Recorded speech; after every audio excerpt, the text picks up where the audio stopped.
Der Auftakt für unsere Europareise startet heute hier in Spanien, Barcelona. Auch ein Grand Prix, beziehungsweise eine Strecke, die man eigentlich sehr gut fahren kann. Und nach dem letzten Sieg in Kanada, was war das für ein Rennen, ey? Wahnsinn, da ist ja so viel passiert. Rote Flagge, obwohl man da eigentlich nicht hätte unbedingt eine rote Flagge geben müssen, aber okay. Regen ganz am Anfang, dann hat sich das Wetter Gott sei Dank gebessert und dann haben wir Max Verstappen in einem sehr, sehr wilden Überholmanöver doch noch überholt und dann auf der 1 durchs Ziel gefahren. Jetzt bin ich sehr, sehr gespannt, wie wir uns jetzt hier in Spanien und dann später auch in Silverstone und Frankreich und auch in Ungarn schlagen werden. Das ist auch immer so mein Problem. Ungarn. Die Strecke, da bin ich sehr, sehr gespannt, wie ich die hinkriege. Aber genauso hier in Spanien. Die haben natürlich einen Sektor verändert oder eine Stelle, möchte ich mal sagen. Und zwar jetzt gleich am Ende. Gibt so eine lang gezogene Rechtskurve anstatt so zwei enge Passagen. Da bin ich sehr froh drum. Aber wie ich gerade hier fahre, bin ich nicht sehr froh drum. Egal, wir sind Zweiter. Hier fährt man jetzt viel weiter rum. Sonst ist man nämlich immer durch diese Rechts-Links-Passage durchgefahren. Aber es reicht auch für eine gute Position. Und zwar 4., 5., 5. Ist okay, da kann man mit arbeiten. Bin ich sehr, sehr zufrieden mit. Fürs Erste verabschiede ich mich jetzt von Ihnen, aber richtig los geht's ohnehin erst morgen. Seien Sie auf jeden Fall mit dabei, wenn es richtig zur Sache geht. Und da wird es auch wieder ganz, ganz eng zugehen. Alles wird über Max Verstappen laufen. Da bin ich gespannt, was wir diesmal Überraschendes haben. Vielleicht wieder rote Flagge, vielleicht irgendwie andere Szenarien. Naja, gehen wir rein. Ich hoffe, es wird ein spannendes Rennen und vielleicht landen wir ja am Ende immerhin auf dem Podium. Bei besten Bedingungen, also auch ein bisschen bewölkt, aber das macht überhaupt nicht, solange es nicht regnet. Gehen wir rein. Ich schalte schon mal auf die Überholen-Taste und hoffentlich erwischen wir einen halbwegs guten Start. Hinter Piastri, ja, wir stoßen schon mal so ein bisschen nach vorne. Alonso ist auch Dritter, also wie der auch immer mit nach vorne kommt, das ist mir auch ein Rätsel. Zieht jetzt rüber, Achtung. Und wir sind, ja, da haben sich zwei gestoßen. Vielleicht Norris und Alonso, dadurch sind wir auf jeden Fall Zweiter. Also in den ersten beiden Kurven direkt mal 3 Plätze gut gemacht, perfekt. Ich weiß gar nicht, wie das hier mit unseren Zielen aussieht. Wir müssen jetzt noch einmal das Rennwochenende mit höchstens 3 Kollisionen abschließen und weniger als 3 Strafen erhalten wegen, ich glaube, Kurvenschneidens war es. Aber das ist mal ein Auftakt nach Maß hier. So habe ich mir das gewünscht und Alonso ist direkt auf A4 gelandet. Aber Aston Martin ist auch nicht ganz ja, zu ignorieren, weil die fahren auch öfter, gerade in Person von Alonso hier weit nach vorne. Das hat mich wirklich sehr, sehr überrascht. Aber anscheinend haben die gute Upgrades gemacht, haben gute Teile und von daher ist das denen auf jeden Fall hoch anzurechnen. Und wichtig ist gleich hier dranbleiben, weil DRS gibt es ja schon ab der ersten Runde jetzt. Und wenn wir das dann gleich hätten, dann könnten wir auch an Verstappen dranbleiben. Ich freue mich auf jeden Fall, dass ich bei trockenen Bedingungen fahre. Wenn ich das in Kanada schon gehabt hätte, dann wäre von Anfang an auch schon gleich ein ganz anderes Renntempo drin gewesen. Trotzdem hier aufpassen. Und hier auf der langen Geraden brauche ich jetzt natürlich das ERS. DRS ist jetzt auch aktiviert. Aber dadurch, dass das ERS halt so schnell verbraucht wird, brauche ich DRS. Also dranbleiben, weiterhin fokussiert hier fahren. Und ein paar Punkte holen natürlich.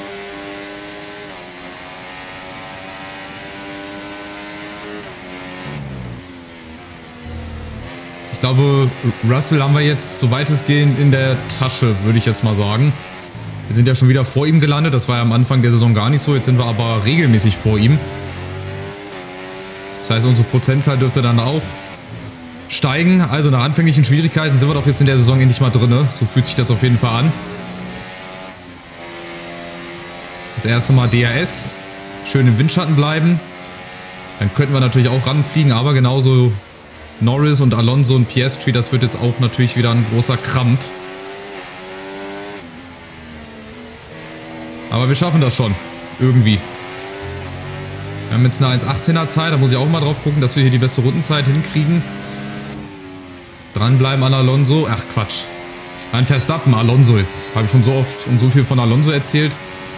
Norris mit einer 1,14. Oh, da kommt er, ja. Oh, der ist vorbei.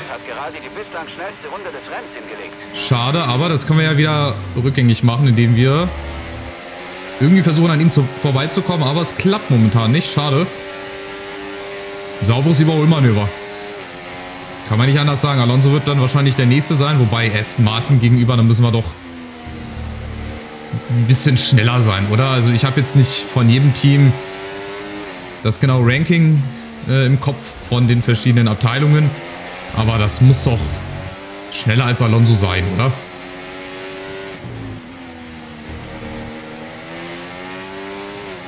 Und Verstappen vorne, wenn der schon mit DRS nicht einzuholen ist, dann sieht man einfach, das ist eine ganz andere Liga. Norris wird aber trotzdem weiter vorne rankommen. Alonso wird uns, denke ich, auf Start und Ziel überholen, dass wir den 4. Platz dann haben werden. Aber mit Tuchfühlung zum Podium, das finde ich auch immer sehr gut. Und auch sehr wichtig.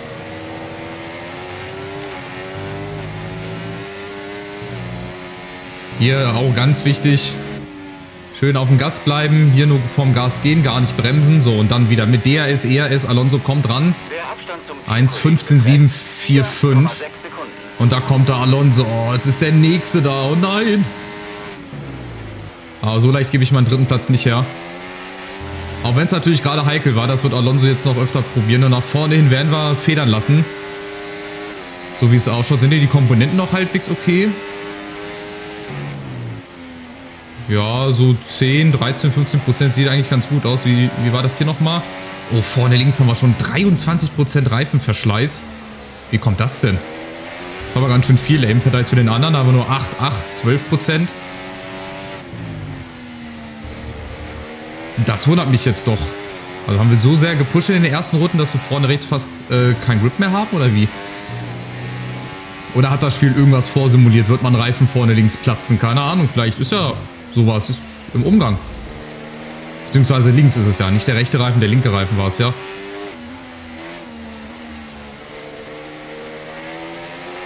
Und vorne werden wir jetzt leider erstmal nicht rankommen. Da sind wir nicht im DRS-Fenster drin, 1,2. Die beiden da vorne, die bestimmen jetzt erstmal das Tempo und dann dahinter ich. Und halt auch Alonso, der trotzdem rankommt im Windschatten. Ja, ich muss oh Gott. Ich muss ihn da eigentlich nicht vorbeilassen. Jetzt kommt Piastri auch noch. Ach du Scheiße, im Sandwich. Aber ich schaff das, Ja, ich habe den Durchblick. Ist zwar eng, aber geschafft. Riskante Überholmanöver hier. In der Mitte zwischen zwei Autos, aber wenn du da den Durchblick behältst und nicht nach rechts oder nach links rüber driftest, sonst hätte es einen Unfall gegeben. Dann hätte ich das Rennen wegschmeißen können. Aber das mit dem Reifen, das wurmt mich doch ein bisschen. Und ich verstehe es auch nicht. Vielleicht die Experten unter euch, vielleicht könnt ihr mir ja mal reinschreiben, liegt es an diesem Abschnitt hier oder dass wir zu viele Linkskurven, dass ich die zu intensiv genommen habe? Weiß ich ja nicht. Aber Piastri ist auf jeden Fall an Alonso vorbei, also wir müssen jetzt den 3. Platz noch genießen. Auf Start und Ziel wird das gleich eine arge Überholorgie, sag ich mal. Also da sind ja auch noch 3, 4 andere dahinter. Wird leider nichts werden. Natürlich, weil ich auch so beschissen gerade fahre. Das habe ich nicht gut genommen. Und jetzt kommt Piastri erst und dann Alonso oder wer will? Vielleicht kann ich es auch verteidigen. Ist natürlich jetzt auch wieder nicht die feine englische Art, aber ich versuche alles. Ich versuche alles und die beiden anderen versuchen natürlich auch alles, aber ich bin noch vorne. 34%, ey. Links hinten haben wir auch 18%, also unsere linke Seite. Die macht mir so ein bisschen Sorgen. Wir haben noch 2 Runden, bevor wir in die Boxengasse gehen, also das muss noch halten. Die linke Seite muss noch halten. Der Red Bull-Fahrer ist gerade auf die Spitzenposition gefahren. Achso, wurde er zwischenzeitlich von Norris überholt? Dann anscheinend, sonst hätte er ja die Nachricht nicht rübergefunkt, alles klar. Also wenn wir bis zum Boxenstopp hier die 3. Position halten können, das wäre überragend. Ich glaube aber nicht. Ich glaube jetzt spätestens auf Start und Ziel wird das wieder einen Angriff geben von Alonso und Piastri und dann... Wir rechnen damit, dass dein Grip bald nachlassen wird. Und dann haben sie es. Dann werden sie mich überholen. Dann geht das ratzfatz.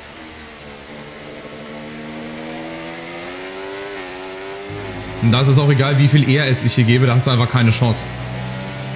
Da hast du einfach keine Chance. So, hier gehe ich ja quasi nur vom Gas, erwische auch die Kurve nicht ganz so gut und jetzt geht's halt auch so wieder dahin. So, Alonso, ich versuche ihn wieder so ein bisschen auszutricksen. Ja, er zieht rüber. Achtung, ja, jetzt muss ich ihn lassen. Das kann ich jetzt nicht zumachen, sonst sind wir beide Die Position kannst du dir zurückholen. im Kiesbett. Wobei, nö, Alonso wäre gar nicht im Kiesbett gelandet. Die KI, die bleibt ja immer stabil. Die kann sich ja immer auf der Strecke halten. Nur ich Hätte dann wieder was abbekommen. Ja, es wird Zeit, dass wir jetzt in die Boxengasse gehen. 42%.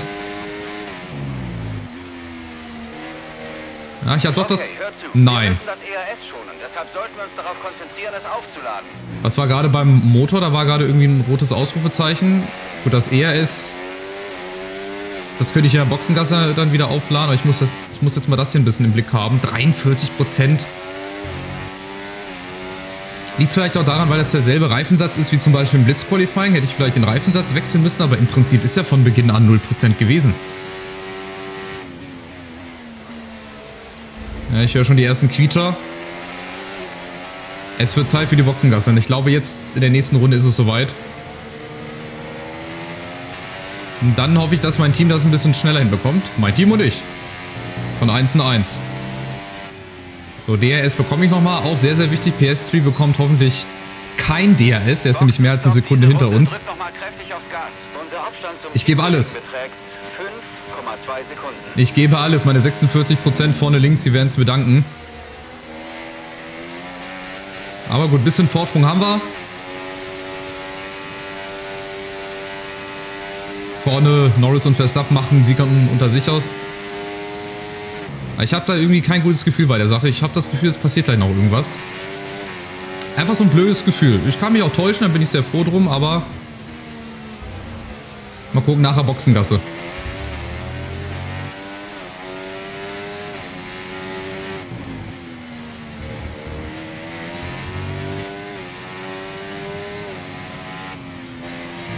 Ich verliere nach vorne hin auch Zeit, ne? Kann das sein?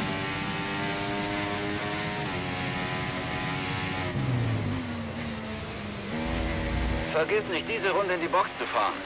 Bin gleich da. Abstand zur Tempolimitlinie und fahr nicht zu schnell.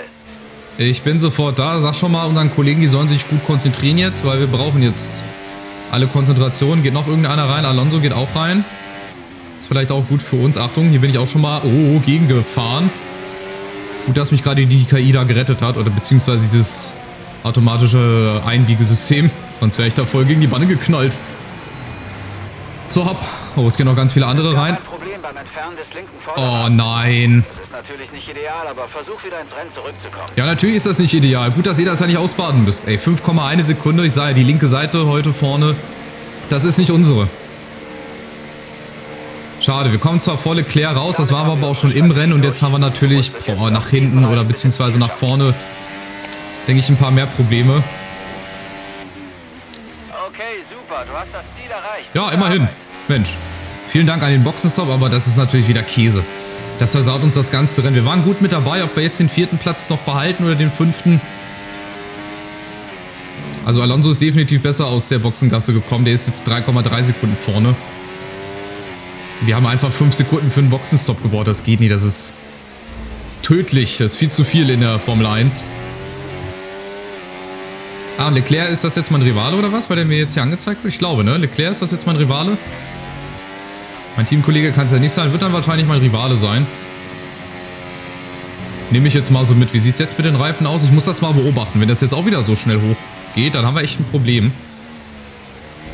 Aber das lag halt echt an dieser aggressiven Fahrweise, die ich hier mache. So, bei dem werden wahrscheinlich keine Probleme sein. Der wird innerhalb von 2 Sekunden draußen sein.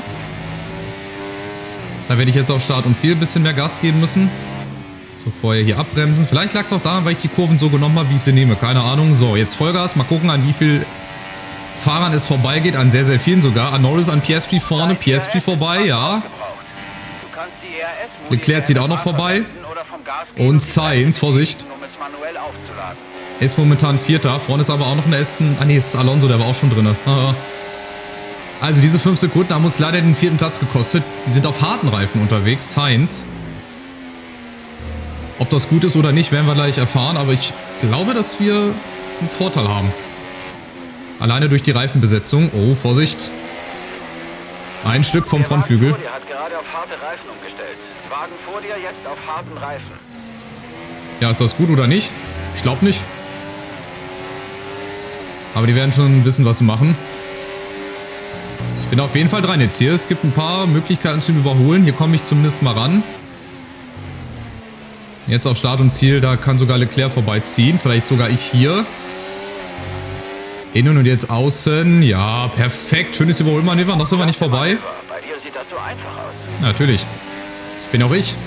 Ab und zu kriege ich auch mal was hin, was einfach aussieht. Kriege ich hier DRS? Nee, ne? Nee, natürlich nicht. Da hätte ich jetzt nochmal hinter Sainz bleiben müssen, ich Idiot. Jetzt kommt er natürlich ran mit seinen harten Reifen. Ich mache wieder die Tür auf. Oh, da kommt er. Und von der anderen Seite Leclerc. Nee, da gehe ich dazwischen. Nein! Oh, ne. Das gibt's nicht. Na, toll. Ist Leclerc jetzt wenigstens draußen? Ah, nee, der Frontflügel ist ab. Ja, geil. Das virtuelle Safety Car ist auf der Ja, Strecke. super. Wir müssen hier ein positives Delta beibehalten. Schade. Langsamer werden, positives Delta beibehalten. Safety Car. Kein Überholen und langsamer werden. Gut, Frontflügel ist Halte jetzt dein ab. Delta Das positiv heißt, dass während wir den Frontflügel nochmal auswechseln. Da war auch wieder ein bisschen viel Risiko bei mir diesmal mit dabei, bin ich offen und ehrlich. Sodass die Rennleitung zum richtigen Safety Car wechselt. Okay, aber das ist jetzt nochmal die Zeit für uns. Ob es was bringt, weiß ich nicht, in die Boxengasse zu gehen. Also Leclerc muss auf jeden Fall. Und das ist für die anderen natürlich auch nochmal die Chance, jetzt sich frische Reifen zu holen. Vielleicht nochmal einen anderen Reifensatz. Ja, bitter. Da war wohl kein Platz leider. Hätte ich Leclerc auch nochmal vorbeilassen sollen. Ja, mache ich schon. Damit riskieren wir eine Strafe. Verringere sofort dein Tempo. Naja, ist wie es ist, aber wir haben auf jeden Fall wieder ein bisschen mehr Action. Ja, wie langsam soll ich denn hier fahren? Ey, brauchst ja nicht so langsam fahren. Kannst auch mal ein bisschen schneller machen. Ah, guck mal, unten der gelbe Punkt, das ist schon das Safety Car. Ich komme jetzt rein. Leclerc kommt auch übrigens rein. Das wirft mich natürlich jetzt aus den Top 10 Plätzen leider raus. Das ist natürlich bitter. Jetzt werde ich leider keine Punkte mehr bekommen, außer ich starte das ultimative Überholmanöver in den nächsten 5 Runden noch, aber das wird nichts werden. Zack, neuer Frontflügel, jawohl, und hopp. Na, gibt's auch wieder Probleme? Boah, 7 Sekunden. Losfahren. Das ist perfekt gelaufen. Wir sind stolz auf dich und die Crew. Schade, schade, schade, aber vielleicht habe ich ja Glück, vielleicht überhole ich jetzt in den nächsten 5 Runden nochmal 10 Autos. Ich glaube aber nicht. Wir bleiben jetzt auf jeden Fall hinterm Safety Car, das finde ich erstmal ganz cool. Das heißt, dass wir nicht so großen Rückstand haben auf die anderen Fahrer. Das nehme ich als Positives mit, ansonsten ist natürlich die Platzierung totaler Käse. Aber schauen wir uns natürlich auch in der Wiederholung an, ganz klar. Eigenverschulden, da gebe ich Leclerc diesmal gar keine Schuld. Er wollte vorbeiziehen, ich habe einfach die Lücke zugemacht. Ich habe gedacht, er bremst dann, aber... Ein paar Infos zu Stroll. Oh, Stroll, ausgeschieden, was ist denn da los? Anscheinend muss er aufgeben. Ach, das gibt's doch nicht. Lance Stroll muss das Auto abstellen. Na, der wohl nicht Motorschaden sein. Wo steht er denn? Da steht er, Motorschaden. Nur wie realistisch ist das, dass wir jetzt noch 10 Autos überholen? Ich müsste die ja dann alle auf Start und Ziel überholen. Es ist möglich, dass wir zumindest 10. werden. Also wenn wir noch 10. werden... Ich muss den ERS-Modus nicht wechseln. Wir sind noch gut mit dabei. Wir müssen jetzt nur die Runde heil überstehen. Rechtzeitig Gas geben und dann auf Start und Ziel. Da können wir locker ein paar Leute überholen. Ein paar Autos. Also Bottas und Sargent und die ganzen Konsorten. Das schaffen wir auf jeden Fall. Ja, ich war auch mal so wie die. Wird irgendwie gut sein. Oh, Vorsicht, nicht überholen. Leclerc ist auf weich gewechselt. Ja gut, der hat erstmal einen Frontflügel getauscht. Oder einen neuen überhaupt dran bekommen. So, Hülkenberg ist da vorne. Guanyu, das sind alles Autos, die muss ich überholen. Ey, tut mir leid. Ich hoffe, dass das Safety Car, also das kann die rein, die Runde. Ich glaube, da war nichts mehr auf der Strecke. Ich glaube, es hätte auch ein virtuelles Safety Car gereicht. Aber gut. Wollen wir uns nicht gegen die Regeln stemmen? Okay, meine Ziele, die kann ich jetzt natürlich nicht mehr erreichen. Dass ich hier ohne Kollision unfallfrei durchkomme, das habe ich dann leider auch nicht geschafft. Aber die Spannung ist da. Schaffe ich es, noch viele Autos zu überholen oder nicht? Aber wenn der Safety Car jetzt natürlich noch 2 Runden draußen bleibt, warum auch immer, dann wird es eng. Ich brauche noch ein bisschen Zeit.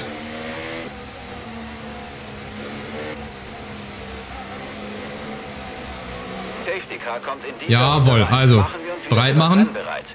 Wenn das Feld beschleunigt, denk dran, dass bis zu den grünen Flaggen Überholverbot herrscht. Safety Car kommt in dieser Runde rein. Ich überhole auch bei gelber Flagge.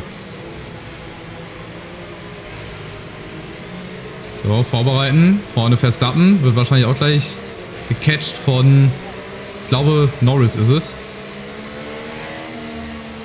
Und dann gibt es nochmal 3 Runden, 4 Runden Casala vom Feinsten.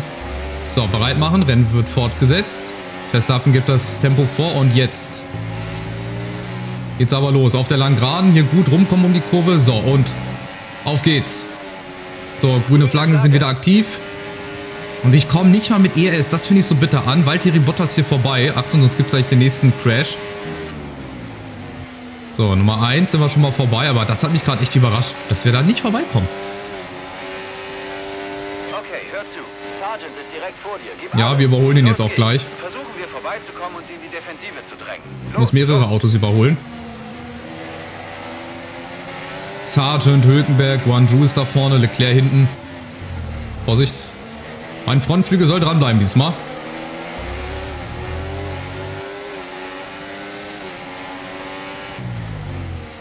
DRS ist ja leider noch nicht aktiviert, das heißt, wir müssen hier mit dem ERS ein bisschen arbeiten. Bewölkung ist da, aber es wird nicht regnen. So, jetzt vielleicht vorbei an Sargent.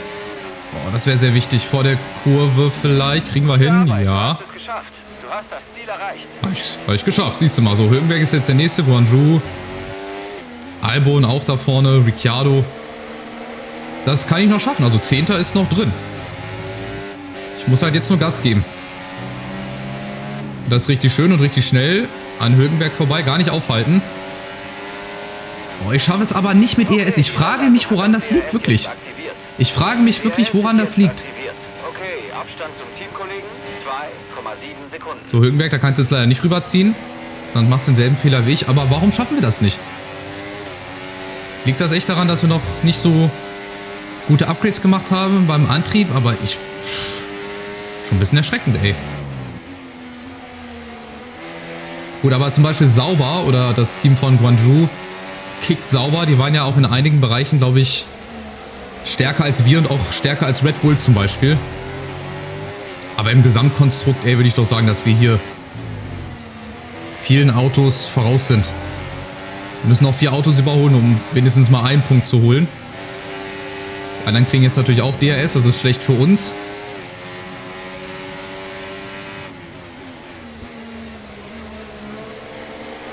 Vielleicht, wenn ich hier früher Gas gebe, Guanyu, vielleicht kann ich hier wieder bisschen riskanter vorbei. Ja, gehört auch dazu. Oh, das leider nicht. Macht Guanyu locker die Tür zu. Achtung. Mein Gott, das ist so riskant, wie ich hier fahre. Aber ich muss das jetzt machen. Wenn ich noch 10. werden will, muss ich ja irgendwas anderes machen. Aber schaut euch das an, wie der uns wegzieht. Das ist krass. Also das überrascht mich wirklich. Ich habe echt gedacht, dass wir hier nochmal ein paar Autos locker flockig überholen werden. Aber so kann ich froh sein, wenn ich hier den 14. Platz halte. Gut gemacht. Damit liegst du einen Platz weiter vorn. Ärgerlich, ärgerlich. Muss ich mal nach dem Rennen wirklich gucken, woran das liegt? Ob es wirklich daran liegt, dass wir beim Antrieb noch nicht so stark sind und die anderen dafür. Aber wir waren ja auch nur Millimeter quasi auseinander bei den Upgrades. Aber gut, wenn die Millimeter das Ganze dann am Ende entscheiden und ausmachen, dann ist das so. Dann kann ich da nichts machen.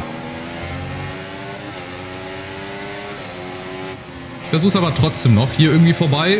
Geht nicht als Streckenabkürzung. Gut. 3 Autos noch. Ricciardo, Tsunoda und Magnussen. Wenn ich die noch überholt bekomme, laufe ich nackt durch die Innenstadt. Aber natürlich ohne Beweisvideo. Ist ja klar. Aber ich werde das nicht schaffen. Außer es passiert jetzt hier noch ein großes Wunder. Nee, jetzt ziehen sie mir weg und hinten Albon kommt rangeflogen. Das kann ich vergessen, schade. Also wir haben leider ein Rennen total mal wieder in Sand gesetzt, weil ich Dickkopf mal wieder ein riskantes Überholmanöver machen musste. Leider. Weil ich dann auch mit der Dummheit der KI so ein bisschen gerechnet habe. Oder beziehungsweise mit der Intelligenz in dem Fall. Aber mal gucken, vorne. Vielleicht kommen die sich da auch nochmal in die Quere. Vielleicht ist ja das Ding doch noch nicht entschieden. Ocon, Magnussen. Aber wo soll ich hier überholen? Ich fahre sogar schon über die Streckenbegrenzung drüber und das wird nichts mehr. Schade, aber es war trotzdem sehr, sehr spannend. Nach dem Frontflügelwechsel hatte ich doch noch kurz Hoffnung, dass ich das irgendwie hinbekomme und dann, ja, sind leider alle Träume geplatzt. Schade. Ich habe hier heute auch mit mehr gerechnet, muss ich ehrlich sagen. Ich glaube, wir hätten noch unter den ersten 10 locker beenden können. Achtung, ja, das kommt jetzt auch noch wieder dazwischen. Jetzt bin ich zwar noch auf dem 11. Platz, ich versuche hier alles. Jetzt habe ich mir wieder den Frontflügel angehauen. Schade. Selbst dieses sehr, sehr aggressive Fahren hat am Ende dann nichts gebracht. Wir werden leider nur 11. Werden auch Magnus nicht überholen. Norris gewinnt vor Verstappen und wahrscheinlich Alonso und wir verlieren wahrscheinlich nochmal ein paar Plätze. Oh, jetzt geht's dahin. Ja. Was ist passiert? Bist du in Ordnung? Scheiße. Jetzt habe ich zu viel gewollt. Schade. Jetzt habe ich definitiv zu viel gewollt. Da gucken wir uns nochmal hier in der Rückblende an. Da bin ich dann zu weit nach links gekommen. Und dann hinter mir Tsunoda und auch Ricciardo vorbei. Und dann ziehe ich halt einfach blind rüber. Streifen natürlich vorne. Der Vordermann kommt nicht ins Straucheln, um das mal so zu sagen. Und mein Hintermann natürlich ebenfalls nicht. Schade. So muss das Rennen leider auf diese Art und Weise zu Ende gehen. Es hat eigentlich so gut angefangen. Ich war sehr, sehr optimistisch. Aber was will man machen?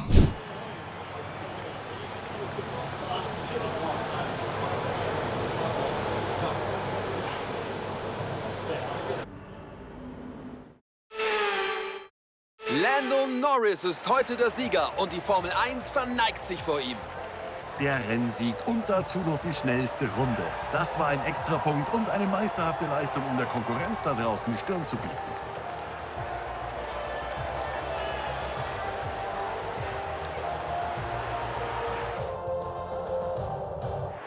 Die Sieger sind jetzt auf dem Weg zum Podest. Es war ein fantastisches Rennen für das Team von McLaren, das steht fest. Und sie werden heute Abend mit Sicherheit eine ordentliche Party feiern.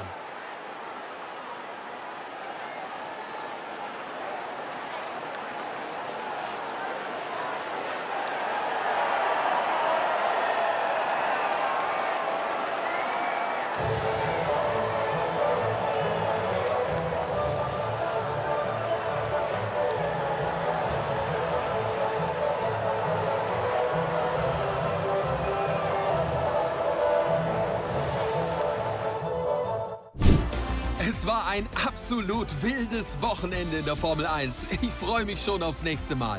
Ja, ich würde ja noch ein paar Mal aufstoßen oder so. Also, Norris gewinnt vor Verstappen, Gasly von der 10 auf die 7. Sind ein paar Überraschungen mit dabei und die beiden, die ausgeschieden sind. Ich bin immerhin 19. Weil ich später ausgeschieden bin als Lance Stroll. Ja, sehr, sehr bitter gelaufen.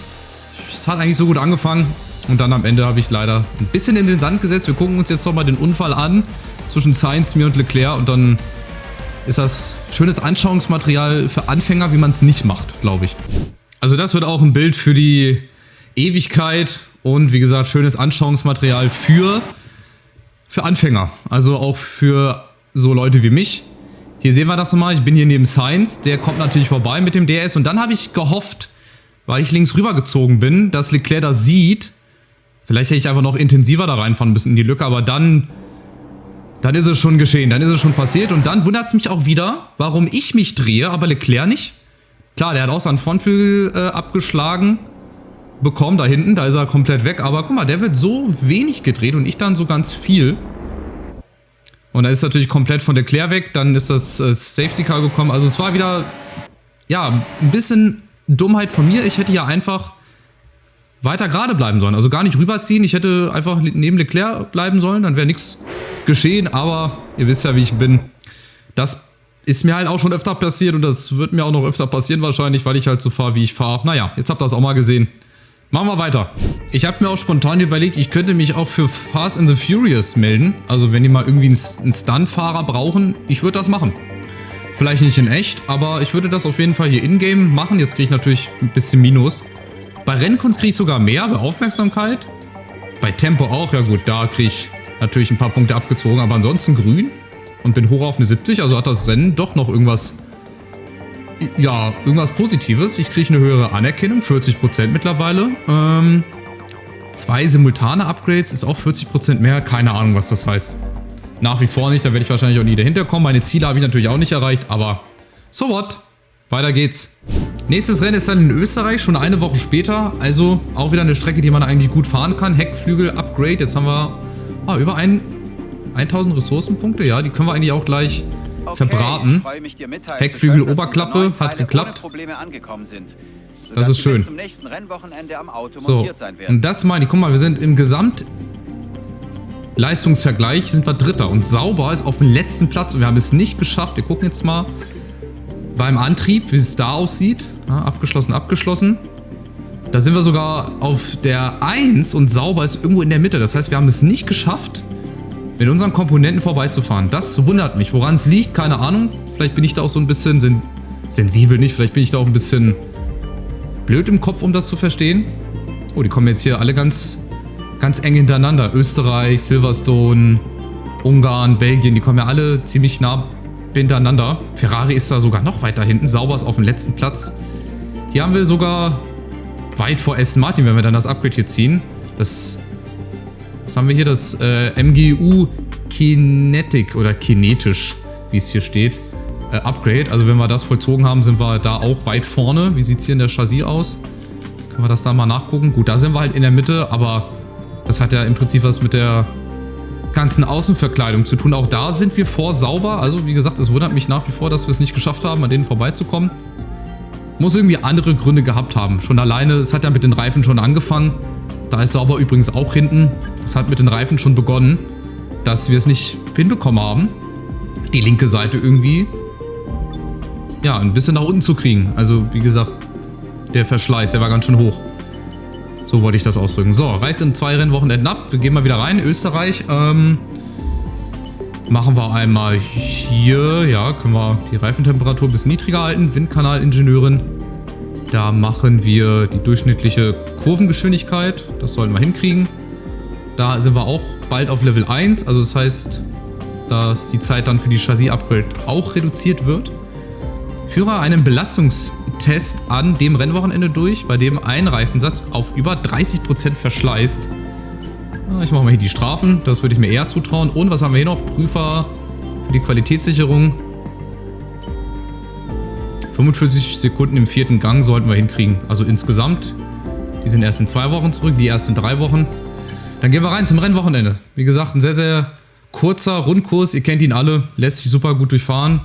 Experten und E-Sport-Profis oder keine Ahnung, die schaffen wahrscheinlich auch den Rundkurs in unter 1 Minute. Das ist zu schaffen. Ich glaube, es hat sogar mal einer geschafft. Der ist dann aber auch ja, Abkürzungen gefahren und hat die Kurven sehr, sehr extrem genommen mit diversen Einstellungen, mit Lenkrad. Das ist bestimmt möglich. Hauptsache, wir haben wieder halbwegs gutes Wetter und wir haben Blitz oder beziehungsweise Sprintrennen. Sprint Qualifying, das werde ich natürlich überspringen. Wir gehen dann direkt rein ins Sprintrennen. Dann haben wir ein normales Qualifying, alles klar, aber bei der kurzen Strecke fällt das gar nicht auf. So, ihr seht, wir sind Dritter. Bei der Leistung, beim Gesamtvergleich, was haben wir hier irgendwie, was wir upgraden müssten? Das können wir natürlich auch auf Stufe 3. Also da, wo es halt geht, ne? Hier nicht. Da kann ich es nicht machen. Beim Turbolader, da könnte ich zum Beispiel auf die nächste Stufe gehen. Ich mache das jetzt einfach mal da überall. Warte mal, hier 3.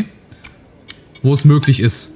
Wo das geht. Da mache ich das auch. Ob es was bringt, weiß ich nicht. Schade, wir haben es verpasst, näher ranzukommen an Alonso. Aber dafür holen wir jetzt die Punkte in Österreich wieder, würde ich sagen, oder? Also, macht's gut. Wir sehen uns wieder. Sprintrennen und normales Rennen. Wird auf jeden Fall eine sehr, sehr coole Sache. Macht's gut. Ciao, ciao.